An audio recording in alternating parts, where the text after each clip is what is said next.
দোয়ার মধ্যে পার্থক্য আসেনি, কথা কোনো আসেনি। মায়ের দোয়াগুলো সবার চাইতে আলাদা, সবার চাইতে মায়ের দোয়াটা আলাদা। কেমনে?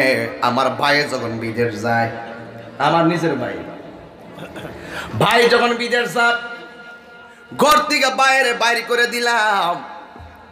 বের করার পরে মারে দেখলাম যাই নামাজের মধ্যে দাঁড়ায় গেল। দুপুরের টাইম হয়েছে, মা খায় না। আসরের টাইম হয়েছে, মা খায় না। মাগরিবের নামাজের টাইম হয়েছে, মা কই ইফতারের পানি দে। ও আম্মা তুমি কি রোজা রাখছো? কহ রোজা রাখছি।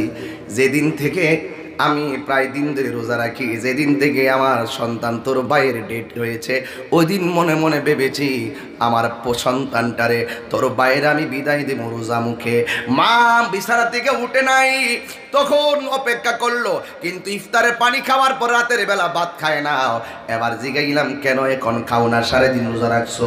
ওই যতক্ষণ পর্যন্ত আমার সন্তান সেখানে পৌঁছে আমাকে বলবে না আমি সহি সালামতে পৌঁছেছি, ততক্ষণ পর্যন্ত আমি খাবার খাবো না। এই মানুষটার নাম হলো মা। কথা বলেন ঠিক কিনা? আমি যেদিকে চাই আমার মা। কিছু মায়ের গজল গাইতাম, অসুবিধা দিব? কষ্ট হবে আপনাদের? আমি যেদিকে চাই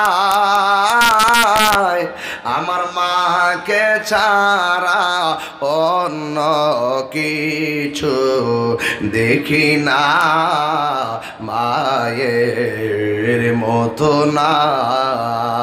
ছেলে যখন যাই বিদেশে, মায়ের চোখের পানি বালিশে ভিজে গো। ঠিক কিনা বলে? এই পোলা বিদেশ গেছে, বন্ধুর কাছে ইমুতে ফোন দেওয়ার সময় পায়, হোয়াটসঅ্যাপে ফোন দেওয়ার সময় পায়, ভাইবারে ফোন দেওয়ার সময় পায়, লাইনে ফোন দেওয়ার সময় পায়, ইনস্টাগ্রামে ফোন দেওয়ার সময় পায়, কিন্তু মায়ের কাছে সে ফোন দেওয়ার সময় পায় না। মাকে বলে আমি ব্যস্ত আছি। তোর রুজির মধ্যে বরকত হবে না, তোর টাকা কাজে আসবে না। চ্যালেঞ্জ, টাকা কাজে আসবে না। লাখ টাকা ইনকাম করবা, হঠাৎ করে দেখবা যে কোনো ভাবে টাকা ধ্বংস হয়ে যাবে। এই জন্য বলি, আরে ছেলে যখন যাইবি দেশে, মায়ের চোখের পানি বালিশে ভিজে গো। ওরে ছেলের মুখ দেখিলে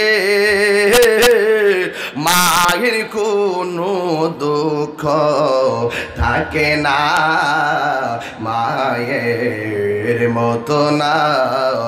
আমি যেদিকে চাই আমার মাকে ছাড়া অন্য কিছু দেখি না, মায়ের মতো না। একটা জবানও বন্ধ রাখবেন না, চিৎকার মেরে 2টা ঠোঁট লাগায় আমার সাথে বলেন মা। 2টা ঠোঁট লাগায় বলো মা, আরো জবান খুলে বলো মা। মায়ের সঙ্গে ভালো ব্যবহার আমরা চাই কি চাই না? আরো জবান খুলে বলো চাই কি চাই না?